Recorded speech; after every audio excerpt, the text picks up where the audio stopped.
మెదక్ జిల్లా మనోహరాబాద్ మండలం రంగాయిపల్లె MS Agarwal steel company వల్ల గ్రామస్తులు కాలుష్యంతో ఇబ్బంది పడుతున్నారని ఈ రోజు ఆ గ్రామస్తులు జిల్లా కలెక్టర్ కార్యాలయానికి చేరుకుని కలెక్టర్ రాహుల్ రాజ్కి వినతి పత్రం సమర్పించారు. సందర్భంగా గ్రామవాసులు మీడియాతో మాట్లాడుతూ ఈ కంపెనీ వలన నీటి కాలుష్యంతో దురద, రాత్రి వేళల్లో పొగతో గ్రామం కమ్ముకుంటుందని గ్రామస్తులు ఆందోళన చెందుతున్నామని 60 టన్నుల కెపాసిటీ గల స్టీల్ ప్లాంట్ 200 టన్నులకు పెంచుతూ ఎలాంటి జాగ్రత్తలు లేకుండా ధ్వని, నీటి కాలుష్యం పెరిగిపోయి రాత్రి సమయాలలో పొగ వదలడంతో గ్రామం మబ్బులతో కమ్ముకుంటున్నాయి. గ్రామస్తులు అనారోగ్యంతో బాధపడుతున్నారు. ఒళ్లంతా దురద, త్రాగునీరు కాలుష్యం, చెరువులకు పొల్యూషన్ నీరు చేరడంతో వ్యవసాయం సైతం సాగటం లేదని అన్నారు.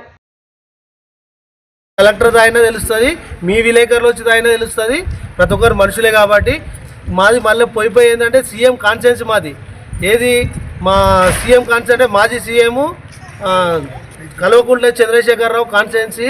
మేము సీఎం దగ్గరికి 2 సార్లు దృష్టికి తీసుకుపోయినాం. ఆయన ఫామ్ హౌస్కి 2 సార్లు పోయినాం. సరే దీని గురించి చర్యలు తీసుకుంటామంటారు, లంచాలు తింటారు. ఇదే కొత్త ప్రభాకర్కి 3 సార్లు ఇచ్చాం.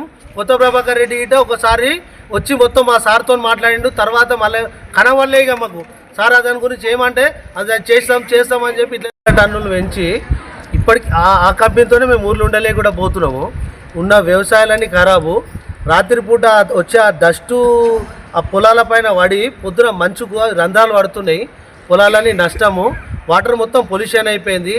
వాయువు మొత్తం గాడుపు పీల్చుకోలేరు ఎవరు ఊర్లే. చిన్నపిల్లలకు మొత్తం దురదలు, పెద్దోళ్ళకి దురదలు. ఆ వాటర్ తాగితే దురదలే. ఇక రంగాయపల్లి గ్రామము. నా పేరు చందుగౌడు. మాకు ఎంఎస్ అగర్వాల్ అనే కంపెనీ స్టార్ట్ అయింది 2004లో. ఫస్ట్ అది ఎంత అంటే 50 టన్నుల కంపెనీ అని స్టార్ట్ చేసారు. ఈరోజు 200 టన్నుల కంపెనీ చాలా పెద్దగా పెడుతుండు. దాని నుంచి వాటర్ ఎప్పుడు పొల్యూషన్ అయిపోయినాయి. ఇంతకుముందు ప్రజావాణి పెట్టారు మా ఊర్లే. కలెక్టర్కి మేము ఇవన్నీ విన్నపించుకున్నాం, పెట్టారని చెప్పిండు. అదే కంపెనీ 40 టన్నులు 50 టన్నులే కంటిన్యూగా